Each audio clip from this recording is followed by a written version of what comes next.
mais on s'autorise à penser dans les milieux autorisés. Alors ça, c'est encore un autre truc. Les milieux autorisés, vous y êtes pas, vous, hein.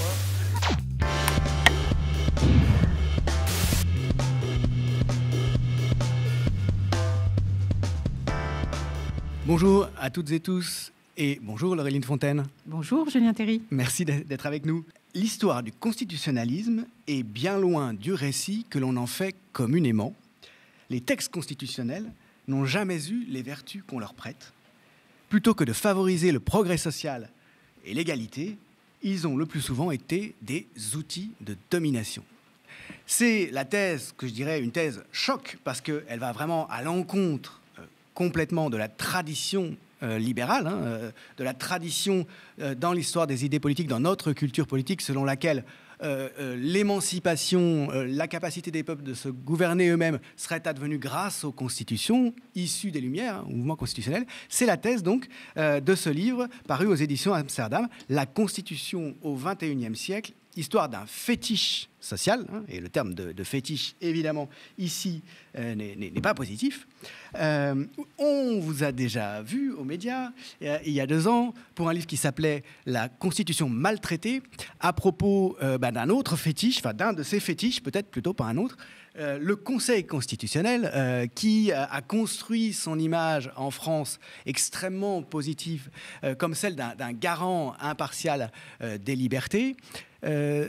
Ce livre-là est toujours d'actualité, peut-être plus que jamais depuis quelques jours, avec l'élection de M. Ferrand, dans des conditions tout à fait constitutionnelles, donc, mais qui semblent illustrer à certains égards la thèse générale de ce livre-là, à savoir que la garantie de bon gouvernement n'est pas forcément assurée par le constitutionnalisme. Oui, effectivement, c'est une actualité intéressante que la nomination de Richard Ferrand à la présidence du Conseil constitutionnel, puisqu'il va être désigné par le chef de l'État, alors même que la majorité des parlementaires se sont exprimés contre sa nomination. Et comment est-ce possible ? C'est possible parce que c'est la règle constitutionnelle qui le prévoit. Et on le découvre. On le découvre, et c'est ça la problématique, c'est que on aime beaucoup les constitutions, mais la plupart du temps, on ignore le contenu. Alors quand je dis on, c'est pas seulement vous et moi, simples citoyens, mais c'est aussi souvent beaucoup le politique. Le politique, globalement, ignore à peu près la plupart du contenu de la Constitution, et donc a souvent des surprises. Et les surprises sont très rarement même dans le bon sens. Et donc là, légitimement, les parlementaires qui ont voix au chapitre dans la désignation du président du Conseil constitutionnel se disent si on est contre, il ne pourra pas être nommé.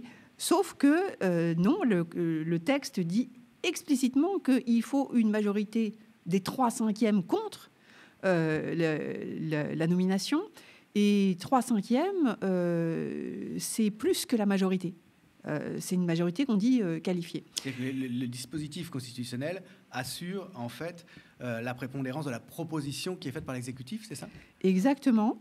Et dans l'ensemble, de toute façon, la plupart des dispositions constitutionnelles ont pour effet de légitimer toujours l'exercice du pouvoir, même quand celui-ci paraît complètement hors des clous, paraît contraire à l'intérêt public ou à l'intérêt social.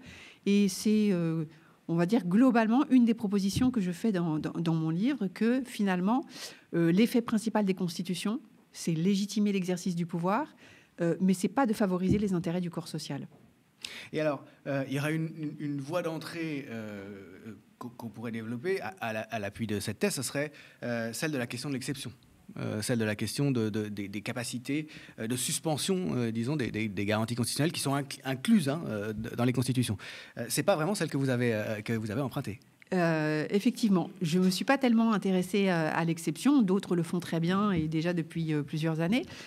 Non, moi, je suis partie d'une idée finalement extrêmement simple. Je me suis dit, les constitutions racontent des choses plutôt intéressantes. Pour nous, souvent, elles parlent de la liberté, elles parlent de l'égalité, elles parlent du bonheur de tous, elles parlent de la justice.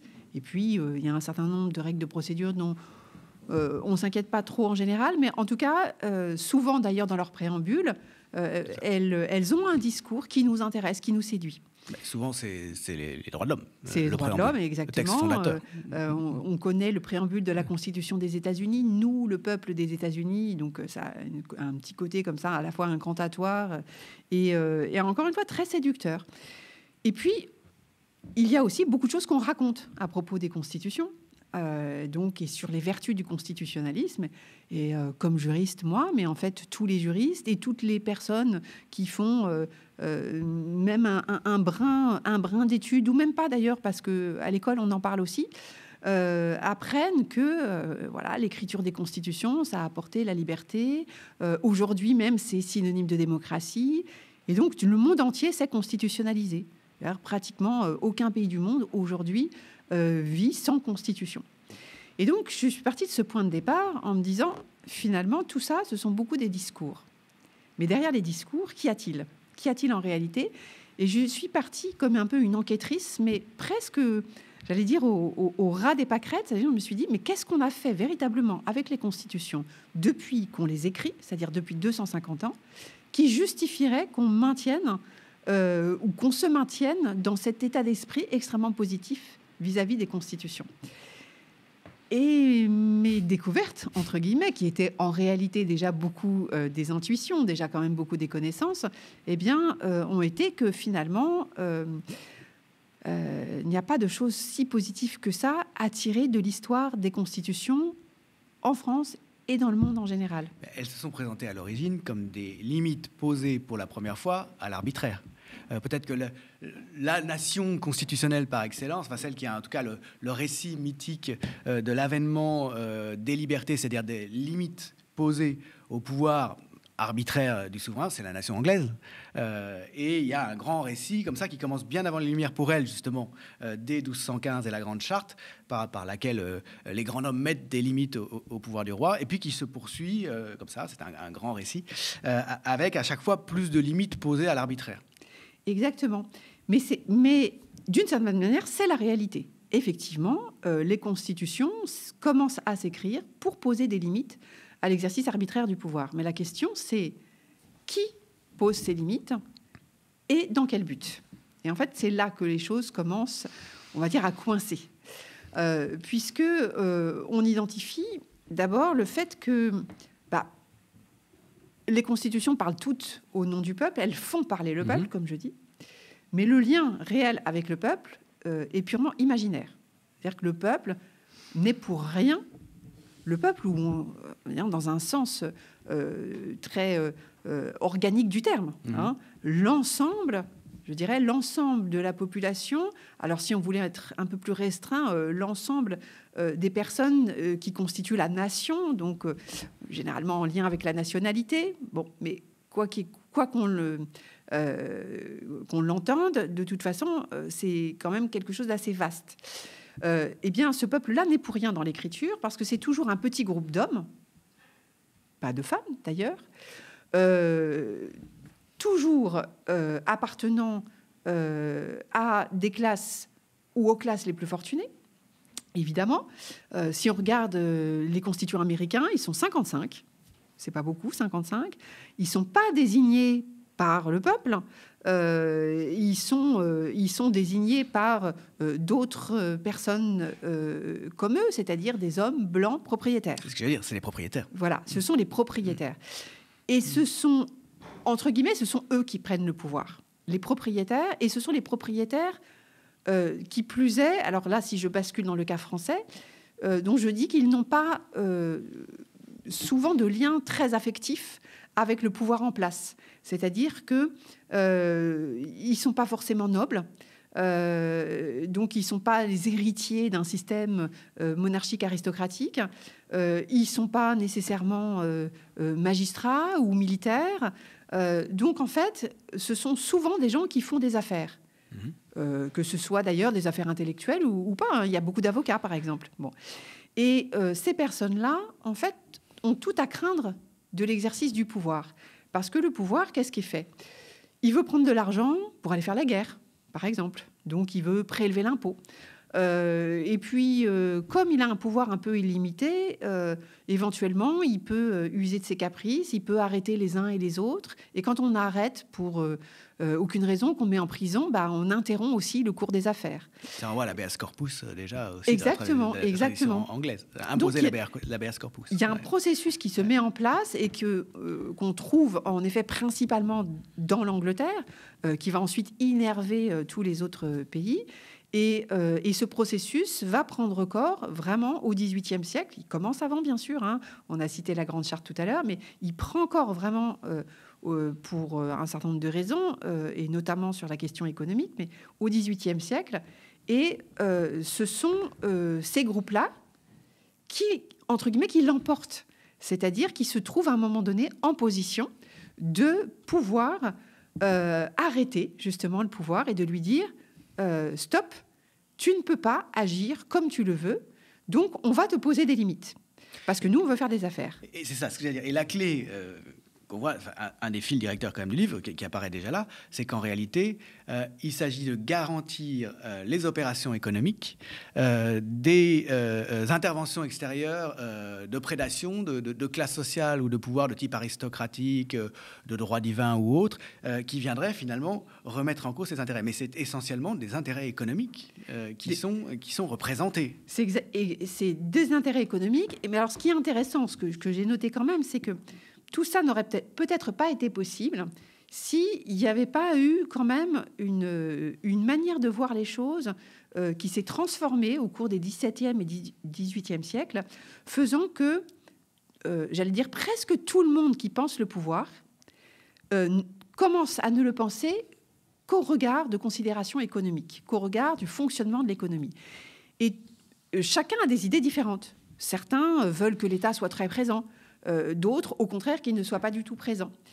Mais tous voient le pouvoir à partir de la question économique. Et ce qui permet à une certaine vision de l'emporter.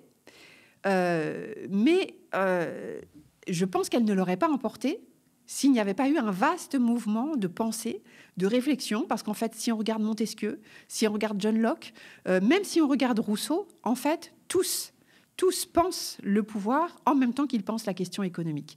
Et c'est très frappant chez John Locke, notamment, et dans son second traité du gouvernement civil, où il y a un chapitre dont l'entame, alors vraiment, commence par le but de tout bon gouvernement, c'est la préservation de la propriété.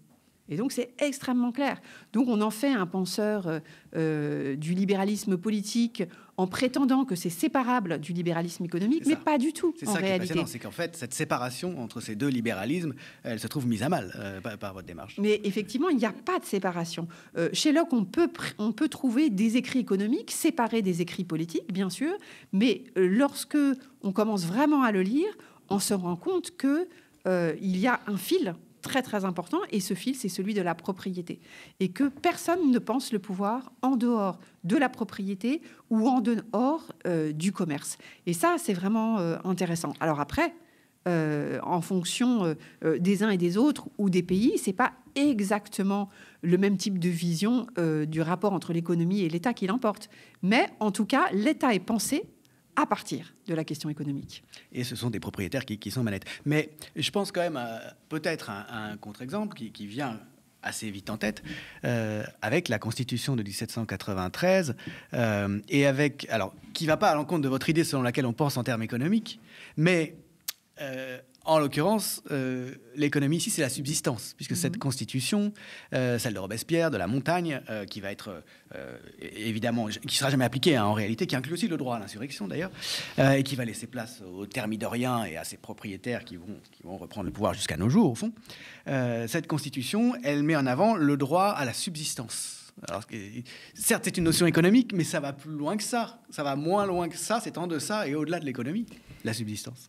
Oui, et alors, bon, en même temps, je pourrais dire que ça n'est pas un contre-exemple. Pourquoi ? Parce que le fait est, et moi c'est ça qui m'intéresse, que cette Constitution est morte au moment où elle naît. Et ça, c'est ça le plus intéressant finalement. en dehors du fait que, quand même, vous l'avez souligné, il y a quand même une vision de la question économique, et c'est quand même ça qui est important.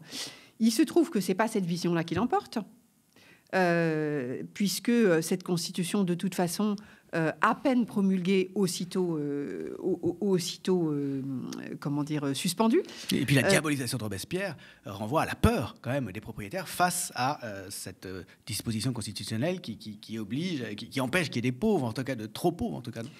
Mais justement, ça montre effectivement quels sont les intérêts qui l'emportent. Régulièrement, on me parle du projet de constitution du Chili qui a été rédigé à la suite de la révolution étudiante au Chili et qui a fait l'objet d'un référendum et qui a été rejeté en 2023. Ouais, voilà, oui. Exactement.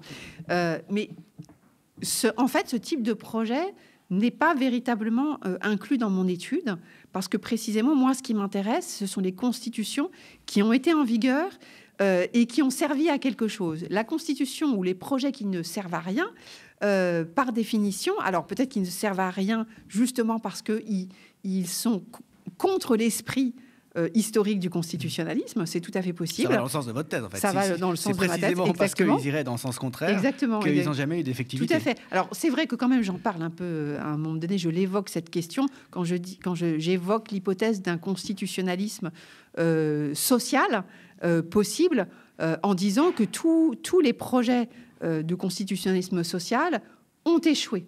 À la fois historiquement et même encore récemment, quand on essaye de rédiger une constitution avec des dispositions qui sont un peu autres que ce qu'on connaît, en général, ça ne fonctionne pas. Même si c'est insuffisant de dire ça, parce que je pourrais citer la Constitution du Portugal. La Constitution du Portugal, c'est la constitution la plus longue d'Europe et son caractère social est tout bonnement incroyable. Quand on la lit, on a le sentiment d'être dans un pays socialiste, c'est vraiment incroyable. N'importe quel Portugais sait que c'est de nulle portée, en réalité. C'est juste un texte qui est là, mais la réalité des droits sociaux est complètement en décalage avec ce que raconte le discours constitutionnel. Ah, ça renvoie vraiment au sens du mot fétiche que vous employez. C'est-à-dire le fétichisme, c'est valoriser quelque chose en soi, pour soi, alors que la fin, l'utile qui est censé être de cet objet est complètement ignorée. Oui, et d'ailleurs, c'est assez fascinant quelquefois de voir que les politiques, un peu partout dans le monde, valorisent l'idée de constitution. Et si on leur demande, mais pourquoi la Constitution ? Parce que la Constitution, ça apporte la démocratie, c'est l'état de droit, exactement, mais sans qu'on ait jamais vraiment interrogé la réalité de ce qu'apporte en effet une Constitution.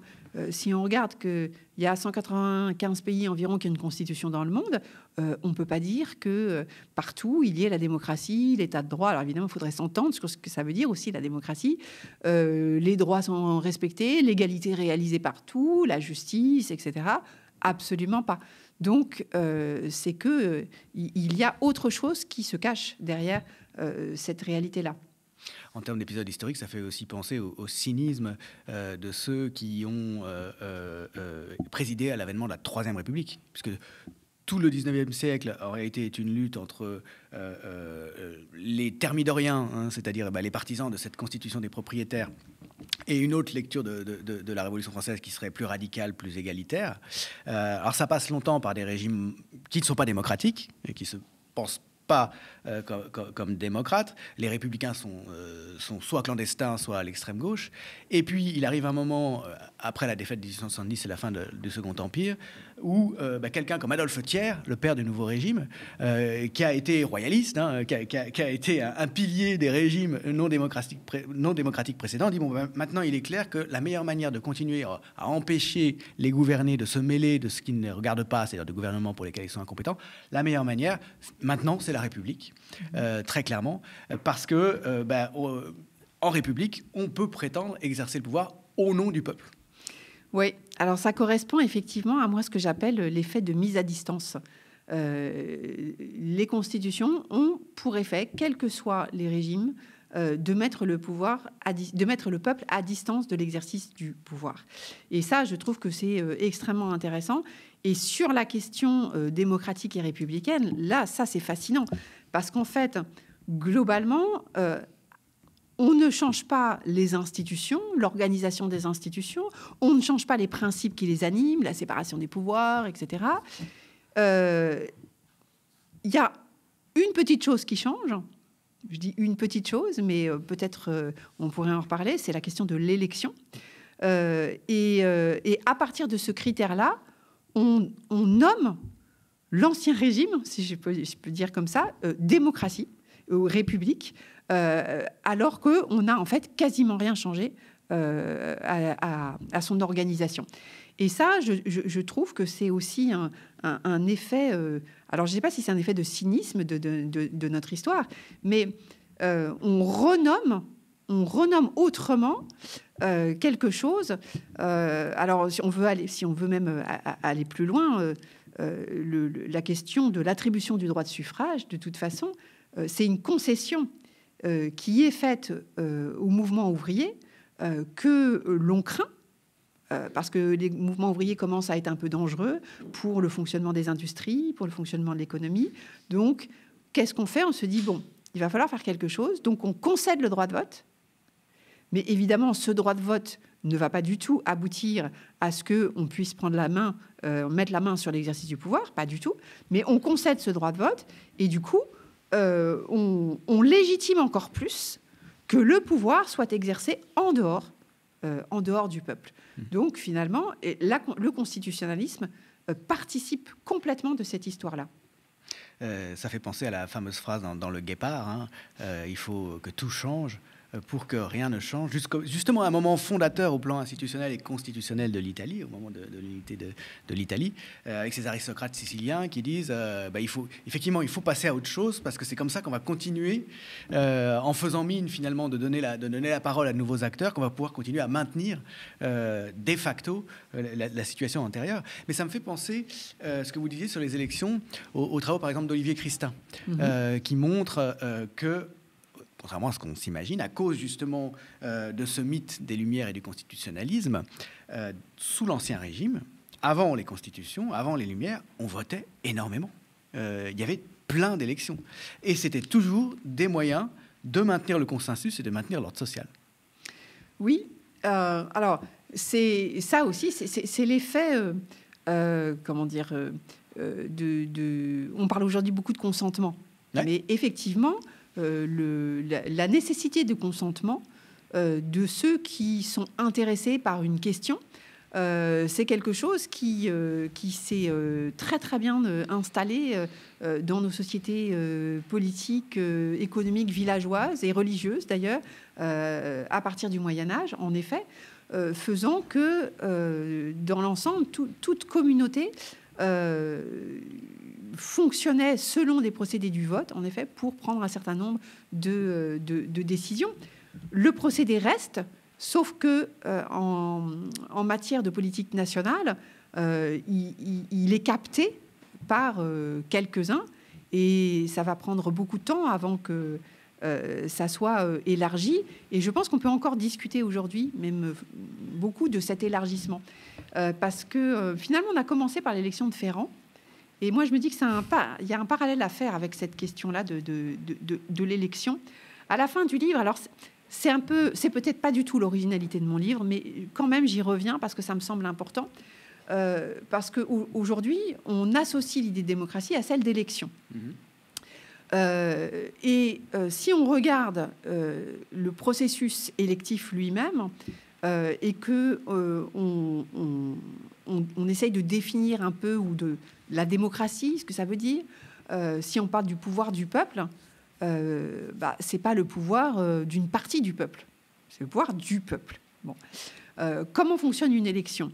Alors déjà, il faut savoir que l'élection, elle s'appuie sur une première idée fondamentale qui est celle justement de peuple. Mais le peuple, quand même, c'est pas la population. Il y a des limites à la citoyenneté. Oui, bah voilà, mais ça paraît pas, mais c'est très important. C'est très important. Parce que, alors, il y a des pays où on peut carrément exclure la moitié de la population.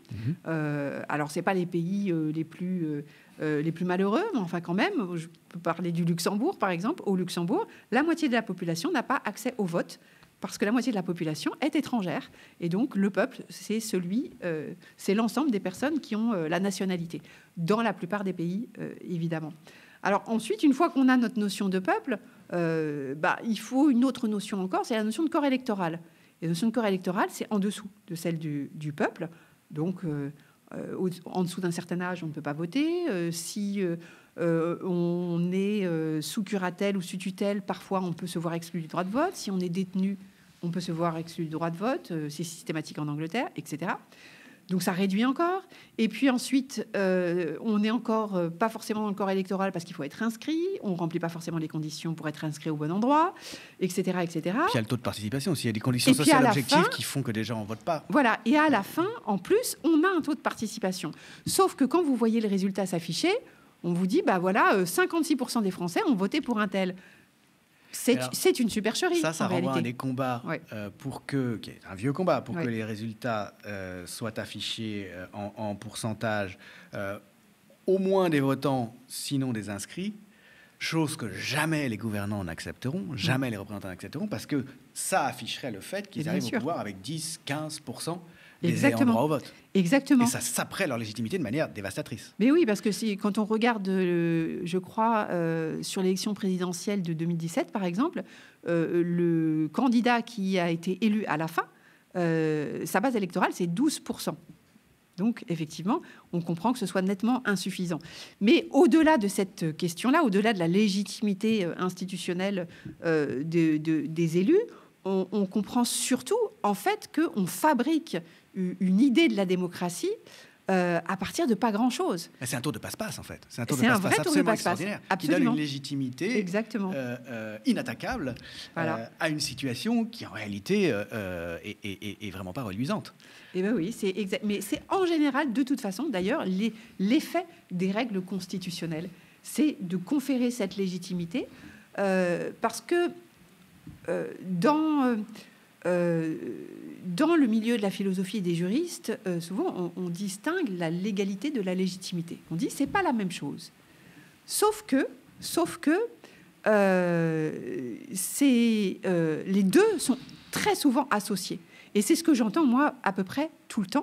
Hier soir, encore, j'étais sur un plateau de télévision et on m'a expliqué que si, en vertu de la règle, la personne était désignée, alors sa place était légitime. C'est-à-dire que donc il n'y a pas du tout de distinction. Il y a une confusion entre les deux. Il y a une confusion entre les deux. Ce qui est légal, c'est ce qui est technique, c'est ce qui est conforme aux règles. Exactement. Ce qui est légitime, ça renvoie à quelque chose de plus transcendant, de plus profond, à la morale et à la politique au sens noble. Exactement. Sauf que on ne fait plus cette distinction et donc on dit il n'y a pas de contestation possible parce que de toute façon c'est légal, même au nom de la légitimité. Et là, effectivement, il y a eu un siphonnage, mais pas pour rien ce siphonnage, parce que les autorités qui sont investies de l'exercice du pouvoir ont plutôt intérêt à ce siphonnage. Et l'idée, c'est que ça va très loin, en fait, parce que les autorités investies de l'exercice du pouvoir politique se servent un peu comme elles le souhaitent de la Constitution, et comme elles sont investies par la Constitution et qu'elles ont cette capacité d'utiliser parfois les règles un peu comme elles le souhaitent, eh bien, c'est comme si les usages qu'elles font étaient parfaitement légitimes. Donc, il n'y a pas de point d'entrée possible et malheureusement, les meilleurs constitutionnalistes de France, par exemple, mais pas que, dans beaucoup de pays, eh bien, viennent légitimer ce type de discours, justement. On parle de légitimité. Parce que ça les légitime eux-mêmes aussi en retour. Ça légitime leur doctrine et leur savoir. C'est vieux comme l'histoire du droit, ça aussi. C'est vieux comme l'histoire du droit. La doctrine, c'est-à-dire l'opinion des docteurs, est une des sources du droit, originellement. Elle peut avoir valeur légale. Exactement. Mais là, je dirais que on est dans un jeu un peu dangereux parce que les constitutionnalistes, on va dire, valident leur savoir mais sans se rendre compte que finalement c'est sur le dos du corps social. Et c'est aussi une ligne qui traverse mon livre, c'est que régulièrement, je viens parler du rôle des juristes et des constitutionnalistes dans les discours entretenus à propos de la Constitution. Et ça me semble extrêmement important. Il me semble que ce que racontent souvent les constitutionnalistes aujourd'hui, je dis, nous condamne à l'impuissance vis-à-vis de ce qui se passe. C'est-à-dire que comme les constitutionnalistes viennent par exemple dire, mais vous voyez, ça c'est une question d'interprétation. Bah oui, alors si c'est une question d'interprétation, il n'y a rien à dire. C'est les experts qui vont décider. Ce sont les experts, en tout cas en général, ce sont les autorités politiques qui les experts décident. Au service des autorités politiques. Et les experts qui veulent bien être entendus, en effet. Finalement, toute cette technique juridique qui est représentée par les dispositifs constitutionnels, vous disiez, c'est une mise à distance, sont des médiations, au fond. Et vous parliez du cas du Moyen-Âge, que je connais bien, que j'ai étudié un petit peu. Quand on se penche sur les premiers moments de la représentation, sur les premières traces, c'est au XIIe siècle, c'est en Espagne et en Italie, on voit quelque chose de fascinant. Les représentants qui sont élus par les communautés ne sont pas du tout élus parce que les communautés veulent se donner des représentants. C'est un historien américain qui s'appelle Gainsborough qui a travaillé là-dessus. Elles le sont parce que les seigneurs exigent d'avoir des interlocuteurs qui vont pouvoir engager l'ensemble de la communauté. Les seigneurs en Espagne, la papauté, qui est souverain temporel, en Italie centrale. La leçon de ça, c'est qu'en fait, la représentation politique que la tradition constitutionnaliste des Lumières nous présente comme une victoire des gouvernés, si on la prend en ses origines, en réalité, c'est une tradition qui permet la domination. Finalement, c'est la thèse de votre livre. Ce à quoi je voudrais en venir, c'est vers deux développements possibles. Il me semble qu'au fond, c'est la représentation qui est en cause ici, la représentation comme dépossession, voire comme confiscation des droits, grâce à ces médiations qui empêchent toute prise à ceux qui sont concernés. Il me semble que l'un des cas les plus achevés de cette thèse, c'est l'Union européenne. Le fait qu'elle a repoussé encore plus loin les médiations et que finalement ceux qui gouvernent peuvent se dire légitimes parce que légalement ils le sont, ils ont été élus par des démocraties, alors qu'en réalité c'est pas au peuple qu'ils ont des comptes à rendre. Cette thèse de la médiation et de l'éloignement, je trouve qu'elle est exacerbée avec le cas de l'Union européenne. Et j'avais une deuxième question, un deuxième élément en sens contraire à propos des démocraties, des tendances à la démocratie directe, donc à l'inverse, qui fait l'économie de la représentation. On pense toujours à la Suisse et aux votations multiples qui saisissent les citoyens eux-mêmes, pour le coup, des questions elles-mêmes, en contournant cette question du mandat impératif ou du mandat libre, puisque aujourd'hui, bien sûr, nos représentants considèrent que le mandat doit être libre, c'est-à-dire qu'ils peuvent promettre tout et n'importe quoi avant d'être élus, faire ensuite le contraire. On a quelques exemples en tête, notamment à gauche, notamment de la gauche de gouvernement. Ils sont inattaquables. Et si on le leur reproche, on est même coupable, en fait, on est suspect de populisme. Il ne peut pas y avoir de mandat impératif. Voilà, je vous livre ces deux réflexions qui me viennent en vous écoutant. Alors, sur la question de l'Union européenne, il est vrai que là, on va pouvoir se rejoindre parce que cette question de la médiation est très importante. Parce que l'Union européenne, on dit souvent qu'elle a été hyper constitutionnalisée. L'hyper-constitutionnalisation de l'Union européenne, qu'est-ce que ça veut dire ? Ça veut dire que ce sont les valeurs portées par l'Union européenne qui deviennent premières dans l'espace européen par rapport aux valeurs nationales et notamment des constitutions nationales. Et ces valeurs, quelles sont-elles ? Eh bien, pour l'essentiel, ce sont les valeurs liées à la libre circulation des marchandises, des capitaux, des personnes et des services. Des valeurs économiques, donc. Des valeurs économiques, puisque c'est comme ça que s'est construite l'Union européenne. Et ce qui vraiment est intéressant, c'est que précisément, les opérateurs économiques valorisent eux-mêmes cette Union européenne parce qu'ils savent qu'ainsi, ce sont des valeurs qui leur sont favorables qui vont être promues. Et ça se passe via ce qu'on appelle, alors c'est très commun de le dire, mais via ce qu'on appelle la technocratie. Et la technocratie, qu'est-ce que c'est? Et ça, moi, c'est quelque chose souvent que je rappelle. C'est le fait de gouverner par la technique sans prendre en considération l'humain. Parce que c'est ça, la technocratie, c'est évacuer l'humain de la question. Donc là, en effet, l'Union européenne, c'est ce que j'appelle, moi, c'est la réussite du constitutionnalisme sans le constitutionnalisme. C'est-à-dire que le constitutionnalisme, au départ, c'est cette philosophie qui vient limiter le pouvoir pour favoriser les intérêts économiques.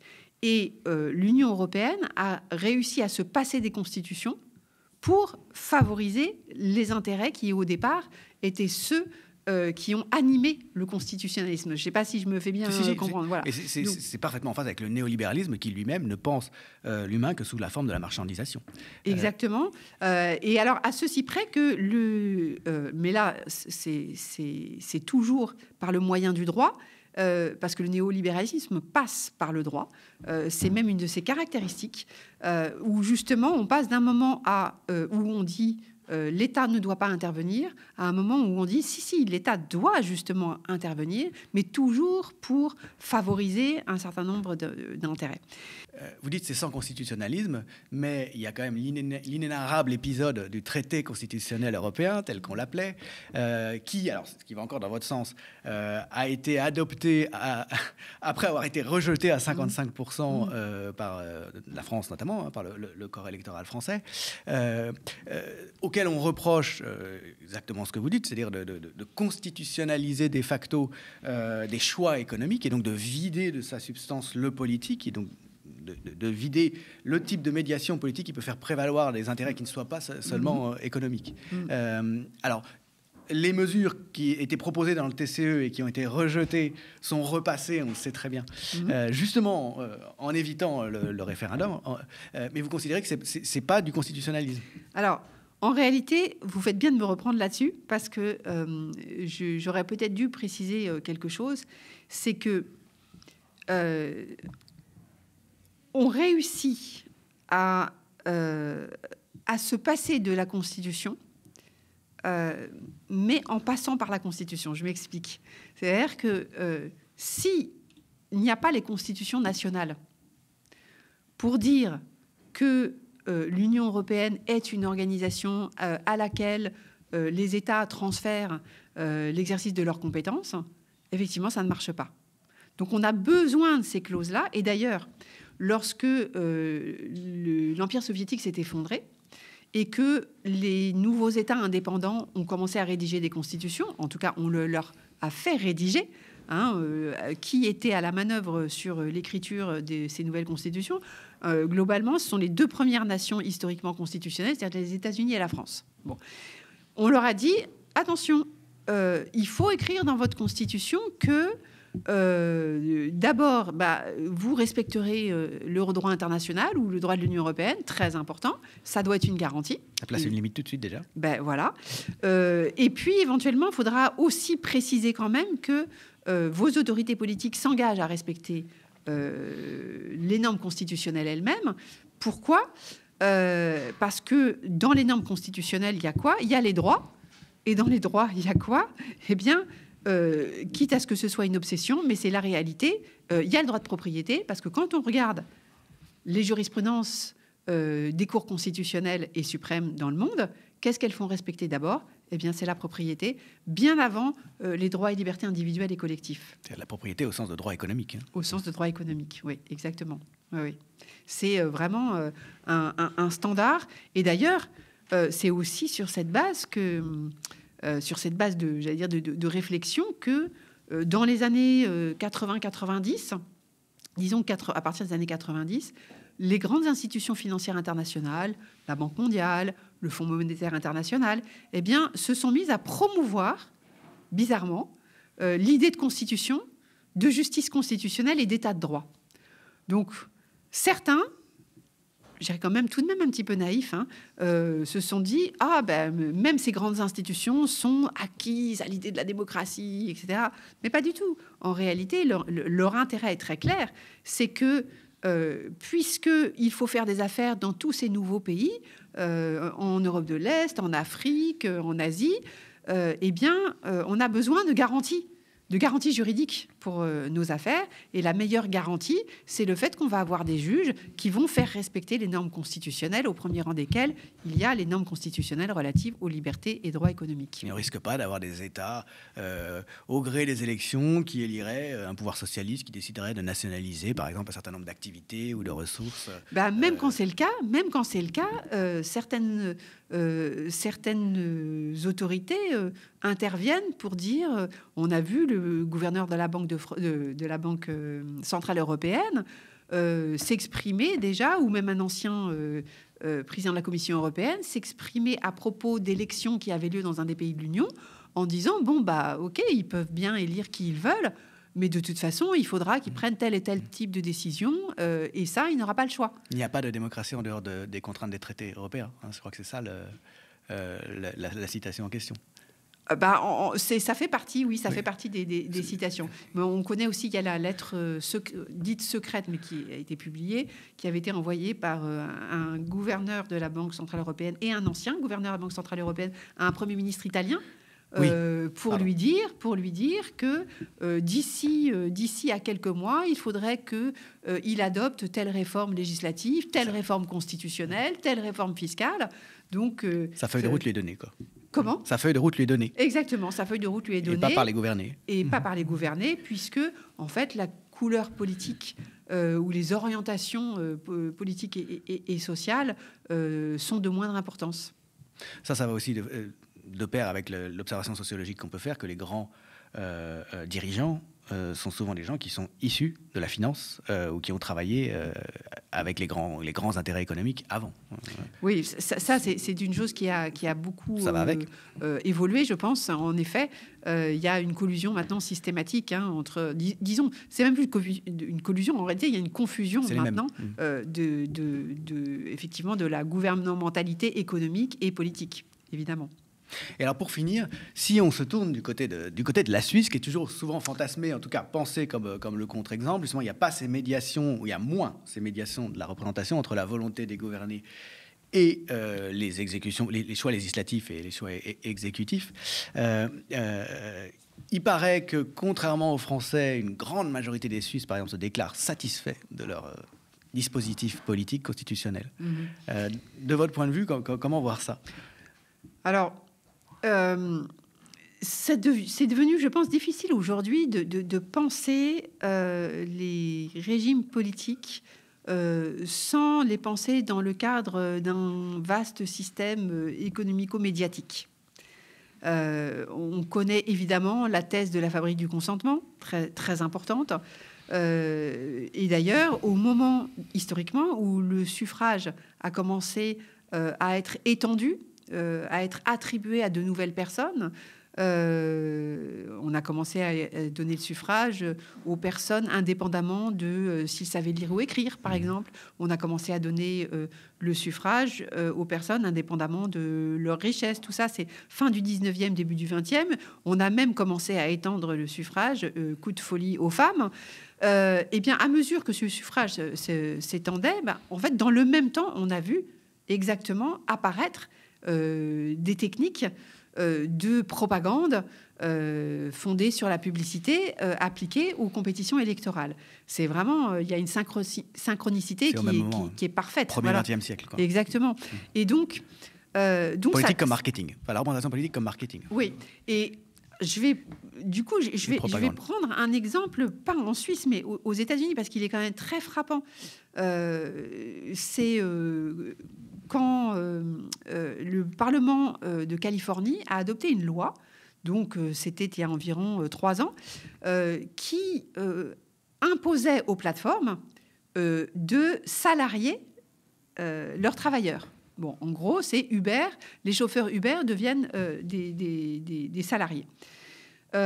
Cette loi a été adoptée et puis il y avait un délai d'entrée en vigueur qui était d'une année. Et bien, que s'est-il passé ?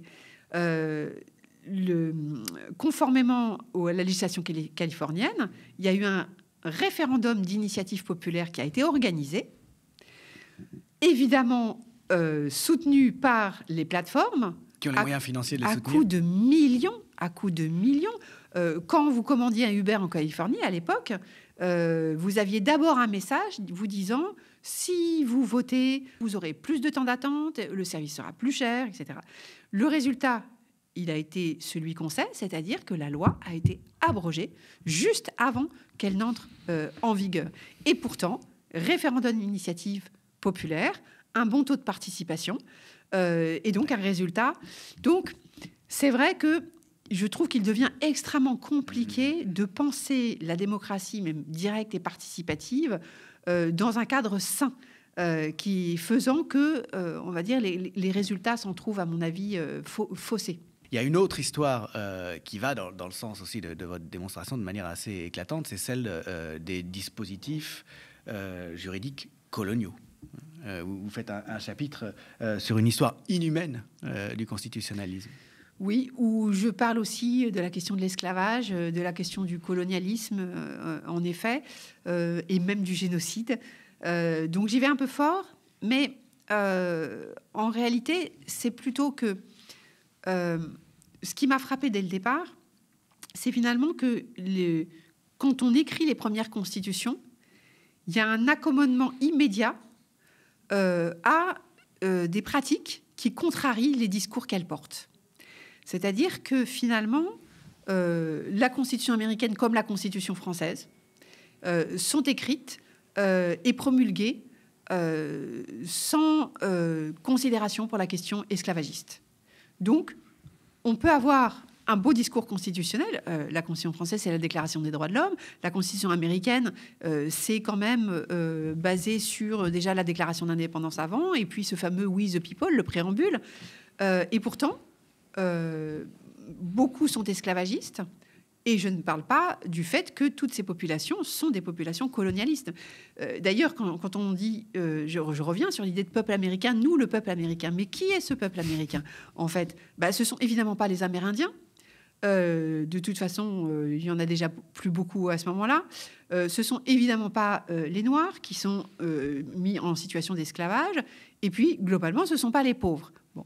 Donc, et ce qui est intéressant, à partir de là, c'est de constater que ces nations-là, les États-Unis, la France, mais l'Angleterre aussi, vont être les pays diffuseurs du constitutionnalisme. Et qu'est-ce qu'ils vont apporter, tous, avec le constitutionnalisme, partout où ils vont aller? Eh bien, ils vont apporter la violence. Ils vont apporter des massacres.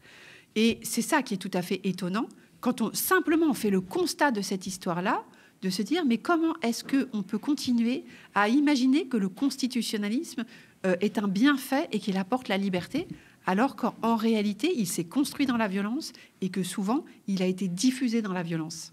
La réalité historique est totalement contradictoire avec non seulement le discours, mais aussi l'image et le mythe idéologique, au fond. Exactement, et en fait, c'est vraiment pour ça que j'ai écrit ce livre.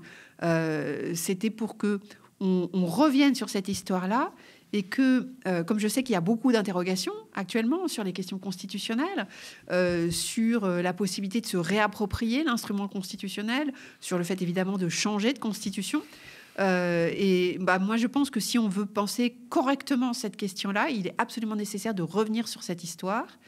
Alors ma thèse, pour le coup, c'est que je crois que si on veut imaginer un changement social, en l'état actuel des choses, ça ne passe pas d'abord par la Constitution.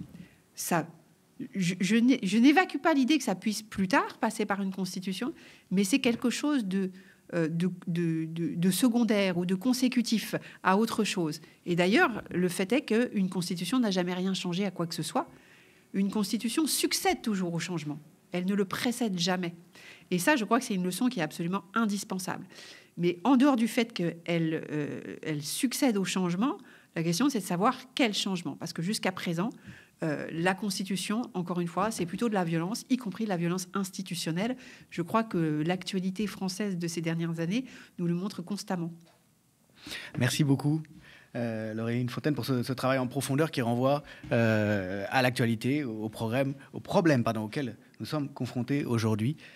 La Constitution au XXIe siècle, histoire d'un fétiche social, aux éditions Amsterdam. Merci beaucoup. Et merci à vous d'avoir été avec nous pour cet épisode d'OZAP. On s'autorise à penser. Précisément, n'hésitez pas à nous dire ce que vous en pensez en commentaire, si vous nous regardez sur YouTube, ou par mail, si vous nous regardez à la télé, sur le canal 165 des Freebox, par exemple, ou sur Molotov. Et puis, s'il vous plaît, continuez à nous soutenir si vous appréciez nos émissions. Soutenez ce média qui vous garantit une information libre. Abonnez-vous à partir de 5 € par mois ou devenez sociétaire de notre coopérative, car nous sommes une coopérative. Rejoignez-nous dès maintenant sur soutenez.lemediatv.fr. Très bonne soirée sur le média.